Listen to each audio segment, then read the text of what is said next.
आज 31 अखेर Belgaum district cooperative बँकेचं अहवालपत्र सांगायचं उद्देश म्हटलं तर खरोखरच आनंद होतोय की ह्या वर्षात आम्ही साधारणपणे नवीन 8 ब्रांचेस ओपनिंग केलेल्या आहेत. टोटल 112 ब्रांच आपल्या बेळगाव डिस्ट्रिक्टमध्ये बेळगाव डीसी बँकेचं आहे. आणि पहिल्यांदा आम्ही फॅक्ट सोसायटीचं सेक्रेटरी आणि स्टाफला 1 लाखापर्यंत हेल्थ इन्शुरन्स, 5 लाखापर्यंत लाईफ इन्शुरन्स आणि 15 लाखापर्यंत आपलं ॲक्सिडेंटल डेथ इन्शुरन्स 60% आम्ही प्रीमियम डीसी बँकेनं भरून केलेलं आहे. त्याचप्रमाणे बँकेचं डिजिटलीकरण सुद्धा केलेलं आहे.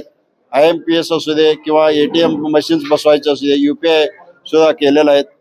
आणि रिझर्व्ह बँक ऑफ इंडियातर्फे इव्हन आम्ही सायबर सुरक्षेचं फ्रेमवर्क पण केलेलं आहे. आणि आपलं ठेव संग्रहानं म्हटलं तर डिपॉझिट्स ह्या वर्षी हायेस्ट झालं आहेत. साधारणपणे ह्या वर्षअखेर 6,703 कोटी 36 लाख असं झालंय.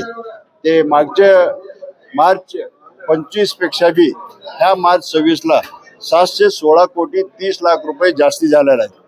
आणि कृषी संबंधित आपलं 0%नं 4,77,764 शेतकऱ्यांना 3,818 कोटी 79 लाख असं दिलेलं आहे. आणि 444 शेतकऱ्यांना 24.54 कोटी असं ट्रॅक्टर आणि पाईपलाईन लोन दिलेलं आहे. आणि 165 संघांना 22.89 कोटी असं गोडाऊन लोन पण दिलेलं आहे. आणि 3,64,02,004 शेतकऱ्यांना 2026-27 मध्ये यशस्वीने योजनेची नोंद सुद्धा केलेलं आहे. आणि PKPS संघांना यशस्वीनीमध्ये म्हटलं तर एक ग्रामीणमध्ये 4 कुटुंबासाठी प्रत्येक कुटुंबाला 500 रुपये आणि एक्स्ट्रा असलं तर 100 रुपये प्रत्येकी. आणि शहरामध्ये असलं तर साधारणपणे एक कुटुंबाला 1000 रुपये आणि 4 पेक्षा जास्त असलं तर पर कुटुंबाला 200.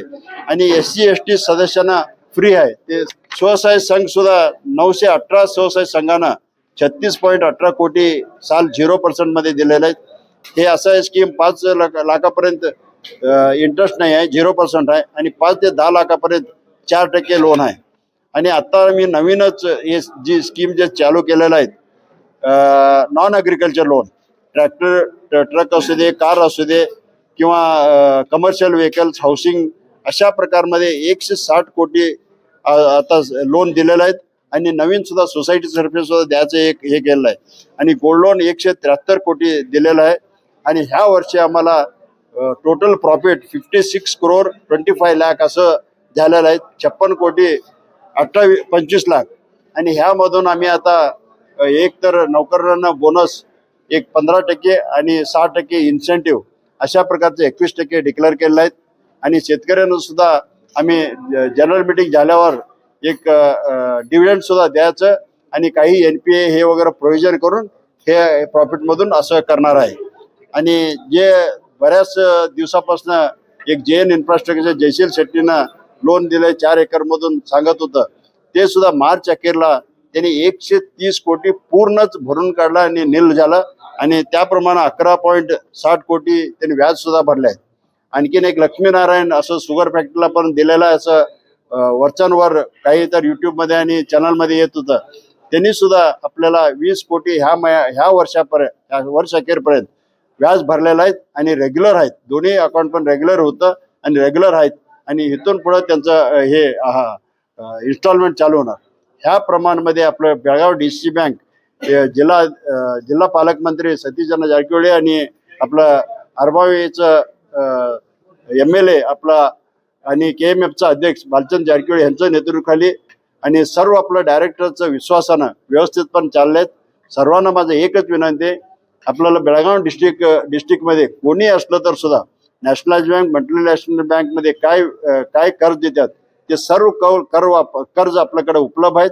आणि सर्वांना याचा लाभ घ्यावा असं विनंती करतो. नमस्कार.